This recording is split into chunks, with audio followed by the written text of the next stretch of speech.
Welcome students. आज आपण structured query language म्हणजे SQLचा पार्ट पाहणार आहोत. त्याच्यातल्या ज्या DDL कमांड्स आहेत त्या डीपमध्ये पाहणार आहोत. तर मी मागच्या लेक्चरमध्ये सांगितलं होतं SQLचं इंट्रोडक्शन. SQL म्हणजे काय? Structured query language. ओके. तुम्ही जेव्हा डेटाबेसशी कम्युनिकेट करता किंवा डेटाबेसचा डेटा तुम्हाला हवा असेल तर तुम्ही कोणती लँग्वेज यूज करता? SQL, structured query language. Okay. तर त्या स्ट्रक्चर्ड क्वेरी लँग्वेजमध्ये मेनली 2 पार्ट्स येतात, DML आणि DDL. ओके. मागच्या लेक्चरमध्ये आपण त्याच्या बेसिक डेफिनेशन्स वगैरे पाहिल्या होत्या. तर DDLमध्ये ज्या कमांड्स येतात त्याचे जे सिंटॅक्स आहेत त्याचे एक्झाम्पल्स आपण पाहणार आहोत या लेक्चरमध्ये. Okay, first point is SQL is structured query language which is a computer language for storing, manipulating and retrieving the data stored in the relational database. Okay, SQL ही अशी लँग्वेज आहे की ती तुम्ही कशासाठी यूज करता? जेव्हा तुम्हाला डेटाबेसमध्ये डेटा स्टोअर करायचा असेल, जर डेटा त्याच्यातला चेंज करायचा असेल किंवा डेटाबेसचं स्ट्रक्चर चेंज करायचं असेल किंवा काही तुम्हाला सम सॉर्ट ऑफ डेटा, काही सिलेक्टेड डेटा तुम्हाला जर पाहायचा असेल तुमच्या रिलेशनल डेटाबेसमधला, तर तुम्ही कोणती लँग्वेज यूज करता? Structured query language. Okay. Second point is SQL was the first commercial language introduced for EF Codd's relational model. आपण मागच्या काही व्हिडिओजमध्ये मॉडेलचे टाईप्स पाहिले होते. रिलेशनल मॉडेल जे आहे EF कॉर्ड्स या सायंटिस्टनी जे इन्व्हेंट केलेलं आहे, तर त्या रिलेशनल मॉडेलनी फर्स्ट कोणती लँग्वेज यूज केली? Query language, SQL language. Okay. Structured query language. Third point is today almost all RDBMS uses SQL as the standard database language. आपली जी SQL लँग्वेज आहे ते सगळे softwares as a standard language म्हणून use करतात. Okay. कोणते कोणते softwares असतात डेटाबेसमध्ये? RDBMS म्हणजे रिलेशनल डेटाबेस मॅनेजमेंट सिस्टीममध्ये MySQL, ओरॅकल, नंतर MS ॲक्सेस असेल. ओके. भरपूर सॉफ्टवेअर असतात असे डेटाबेस मॅनेजमेंट सिस्टीमचे. ते कोणती लँग्वेज यूज करतात? SQL language, structured query language. Okay. Then SQL functions fit into 2 broad categories. तुमचे जे स्ट्रक्चर्ड क्वेरी लँग्वेजचे जे फंक्शन्स आहेत ते कोणत्या 2 ब्रॉड कॅटेगरीजमध्ये डिवाइड होतात. First one is data definition language DDL and second one is data manipulation language DML. Okay. तर आपण ह्या व्हिडिओमध्ये DDL डीपमध्ये पाहणार आहोत. Okay. Next DDL stands for data definition language. मी मागच्या व्हिडिओमध्ये सांगितलं होतं की DDL जे स्टेटमेंट्स आहेत किंवा ह्याच्या अंडर ज्या कमांड्स येतात त्या आपण कशासाठी यूज करतो? डेटाबेसच्या स्ट्रक्चरमध्ये चेंज करण्यासाठी, किंवा तुम्हाला डेटाबेसचं स्ट्रक्चर डिफाईन करायचं असेल तर आपण कोणत्या यूज करतो? DDL. म्हणजे all commands are use to change or decide the structure or schema of the database. okay, not the data.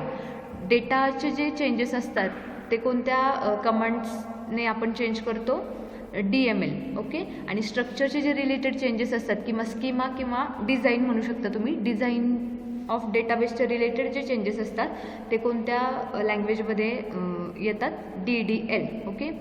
So first point is DDL statements are use to define the database structure और schema. Okay.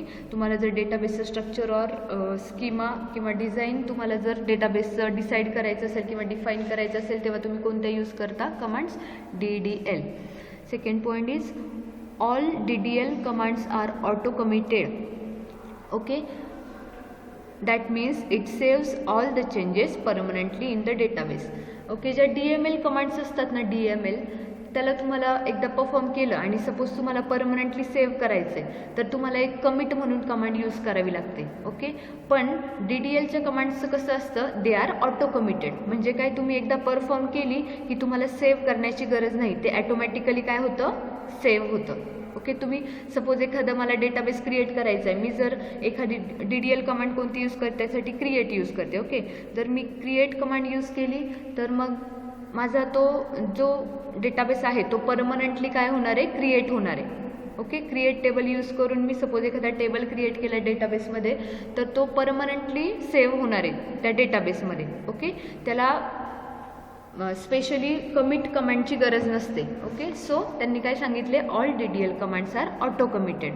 That means it saves all the changes permanently in the database. Next, आता ह्या DDL commands आहेत. किती commands दिलेले आहे? 1 2 3 4 5 6 commands, 5 commands दिलेले आहेत. तर ह्या कमांड्सचा आपण बेसिक यूज पाहूया. फर्स्ट कमांड कोणती आहे? Create command.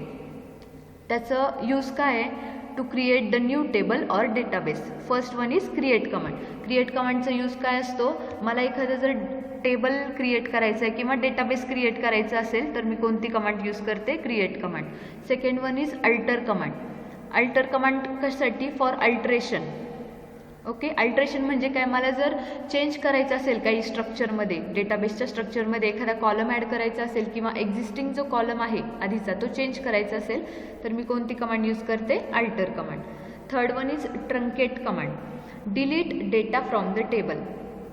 Truncate command is use to delete data from the table. तुम्हाला जर डेटा डिलीट करायचा असेल तुमच्या डेटाबेसमधला किंवा टेबलमधला तर तुम्ही कोणती कमांड यूज करता? Truncate command. Okay, then fourth one is drop command. To drop a table. तुम्हाला एखादा टेबलच डेटाबेसमधून ड्रॉप करून टाकायचं आहे. ओके, म्हणजे काढून टाकायचं आहे, रिमूव्ह करायचं आहे, तर तुम्ही कोणती कमांड यूज करता? Drop table. Then fifth one is rename command. Rename command कशासाठी यूज करतो? To rename a table. मला जर एखाद्या टेबलला न्यू नेम द्यायचं आहे, रिनेम करायचं आहे, ओके, तर मी कोणती कमांड यूज करते? रिनेम. हे झाले त्याचे बेसिक यूज. ओके, आता आपण वन बाय वन त्याचं सिंटॅक्स आणि एक्झाम्पल पाहू. Okay, next create command. First one is create. मी काय सांगितलं की क्रिएट कमांड कशासाठी यूज करतो आपण? मला जर एखादा डेटाबेस क्रिएट करायचा आहे, न्यूली क्रिएट करायचं आहे किंवा टेबल क्रिएट करायचं तर मी कोणती कमांड यूज करते? Create. Then first point is create is a DDL command use to create a table or a database. Okay, create ही कोणती कमांड आहे? DDL कमांड आहे आणि ती कशासाठी यूज करतो आपण? टेबल किंवा डेटाबेससाठी यूज करतो, क्रिएट करण्यासाठी यूज करतो. या क्रिएट कमांडने काय होतं? फक्त तुमचं डेटाबेसचं किंवा टेबलचं स्ट्रक्चर क्रिएट होतं. ओके, डिझाईन तुम्हाला फक्त फिक्स करायचं किंवा क्रिएट करायचं डेटाबेसचं किंवा टेबलचं तर तुम्ही कोणती कमांड यूज करता? क्रिएट. सेकंड, आता त्याचा सिंटॅक्स असतो. या प्रत्येक जे कमांड्स असतात त्याला काय असतो? स्पेसिफाईड सिंटॅक्स असतो. सिंटॅक्स म्हणजे काय? की त्याचा फॉर्मॅट ठरलेला असतो. तुम्ही ते असंच यूज करायला पाहिजे. जेव्हा तुम्हाला ही कमांड यूज करायची तेव्हा ह्या फिक्स फॉर्मॅटमध्ये तुम्हाला ती यूज करावी लागते, नाहीतर तुमचं जे सॉफ्टवेअर आहे ते काय देतं? एरर देतं. ओके, आणि तुमचा जो डेटाबेस असणार आहे तो क्रिएट नाही होणार. Okay, following is the syntax. Create database, database name. Okay, create कमांडचा सिंटॅक्स काय आहे? क्रिएट हा कीवर्ड लिहायचा, नंतर काय येणार आहे? क्रिएट डेटाबेस आणि तुमचं जे डेटाबेसचं नेम असेल ते येणार आहे तिथे. ओके, डेटाबेसचं तुम्ही काही पण नेम देऊ शकता, ABCD. ओके, तर एक्झाम्पल दिलं एक त्यांनी इथे, create database test. Okay, test नावाचा डेटाबेस क्रिएट केला आहे. मला जर टेस्ट नावाचा डेटाबेस क्रिएट करायचं मी कोणती कमांड परफॉर्म करते?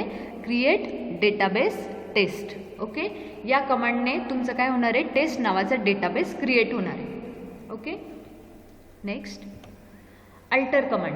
अल्टर कमांड कशासाठी यूज करतात? चेंज करायचं असेल स्ट्रक्चर तर, ओके, किंवा एखादा एक्स्ट्रा कॉलम ॲड करायचा असेल तर इथे काय दिले बघा? Alter command is used for alteration of the table structures. Alteration of the table structures म्हणजे काय?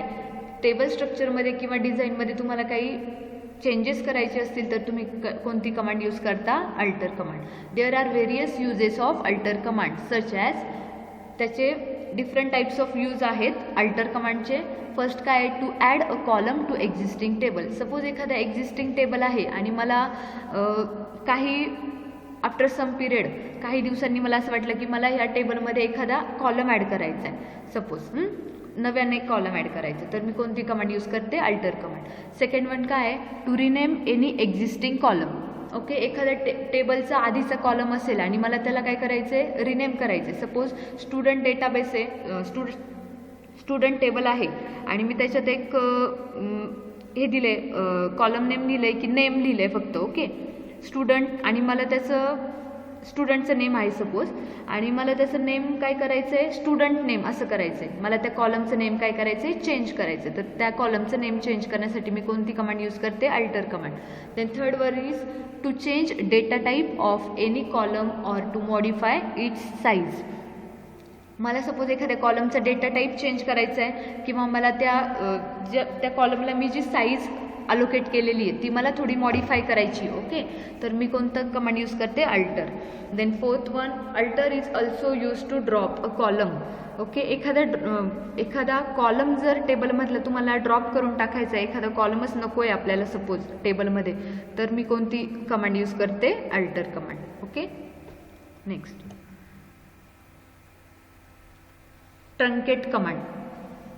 ट्रंकेट कमांडमध्ये काय आहे, truncate command removes all records from a table but this command will not destroy the table structure. Okay, तुमचे जे truncate command आहे ते काय करते, ऑल रेकॉर्ड्स काय होतात तुमच्या टेबलमधून रिमूव्ह होतात. Okay, but this command will not destroy the table structure. पूर्ण जे रेकॉर्ड्स आहेत ते काय होणार आहेत, रिमूव्ह होणार आहेत, पण तुमचे जे स्ट्रक्चर आहे डेटाबेसचं ते काय राहणार आहे, ॲज इट इज राहणार आहे. ओके, आणि सिंटॅक्स काय तुमच्या ह्याचा ट्रंकेट कमांडचा, ट्रंकेट टेबल नेम. ओके, ही कमांड तुम्ही जेव्हा यूज कराल तेव्हा तुमचा जो टेबल नेमच्या ऐवजी तुम्ही जे फॉर एक्झाम्पल तुम्ही S1 टेबल असेल, S1 टेबल सपोज तुम्ही ट्रंकेट करताय, तर त्या S1चं स्ट्रक्चर ॲज इट इज राहणार आहे आणि तुमचा डेटा काय होणार आहे, त्यातले रेकॉर्ड्स काय होणार आहे, सगळे डिलीट होणार आहे. Okay, next drop command. Drop query completely removes a table from a database. This command will also destroy the table structure. आता ड्रॉप कमांडमध्ये आणि ट्रंकेट कमांडमध्ये काय फरक आहे, ते काय करतं, कम्प्लिटली रिमूव्ह करतं. ओके, रेकॉर्ड्स कम्प्लिटली रिमूव्ह होतात, पण तेच होताना तुमचं काय होतं, जे टेबलचं स्ट्रक्चर आहे ते पण काय होणार आहे, डिलीट होणार आहे किंवा डिस्ट्रॉय होणार आहे. आणि तुमच्या ज्या ट्रंकेट कमांडमध्ये टेबलचं स्ट्रक्चर ॲज इट इज राहतं, फक्त रेकॉर्ड्स काय होतात, डिलीट होतात. Following is its syntax. Drop table name. तुम्हाला जर सिंटॅक्स कमांडचं सिंटॅक्स काय असतो, ड्रॉप कीवर्ड लिहायचा, ड्रॉप टेबल आणि टेबल नेम. ओके, हा याचा सिंटॅक्स आहे. फॉर एक्झाम्पल मला जर स्टुडंट नावाचा टेबल जर मला ड्रॉप करायचा आहे तर मी कोणती कमांड यूज करते, ड्रॉप टेबल स्टुडंट. ओके, या कमांडने काय होणार आहे, तुमचं स्टुडंट टेबल काय होणार आहे, ड्रॉप होणार आहे आणि त्याचं जे स्ट्रक्चर असतं ज्याचं ते पण काय होणार आहे, डिस्ट्रॉय होणार आहे. ओके,